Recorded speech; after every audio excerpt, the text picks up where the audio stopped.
ଏକ ଛୋଟ ଗାଁରେ ରାଜୁ ନାମର ଏକ ଛୁଆ ରହୁଥିଲା। ତାର ସ୍ୱପ୍ନ ବହୁତ ବଡ଼ ଥିଲା। ସେ ସବୁବେଳେ ଦେଉଳ ଓ ଦିଲରେ ଚିତ୍ର ଆଙ୍କୁଥିଲା।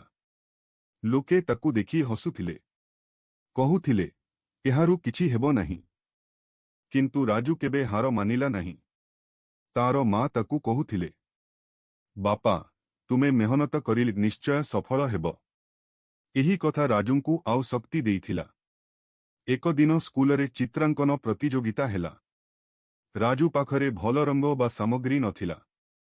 ତଥାପି ସେ ତାର ସମ୍ପୂର୍ଣ୍ଣ ମନ ଲଗାଇ ଚିତ୍ର ଆଙ୍କିଲା।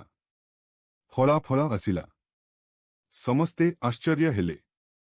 ରାଜୁ ପ୍ରଥମ ହେଲା। ତାପରେ ସେ ସହରକୁ ଗଲା ଓ ଦିନରାତି ମେହନତ କଲା। କେବେ ଭୁଖା ରହିଲା, କେବେ ଘୁମ ଛାଡ଼ି ଅଭ୍ୟାସ କଲା। କିଛି ବର୍ଷ ପରେ ରାଜୁ ଏକ ବଡ଼ ଆର୍ଟିଷ୍ଟ ହେଲା। ତାର ଚିତ୍ର ସମସ୍ତଙ୍କୁ ଆକର୍ଷିତ କଲା। ସେ ପୁଣି ଗାଁକୁ ଫେରି ଆସିଲା ଏବଂ ପିଲାମାନଙ୍କୁ ଚିତ୍ର ଆଙ୍କିବା ଶିଖାଇଲା। ନିଜ ଉପରେ ବିଶ୍ୱାସ ରଖ। ସ୍ୱପ୍ନ ନିଶ୍ଚୟ ସତ୍ୟ ହେବ।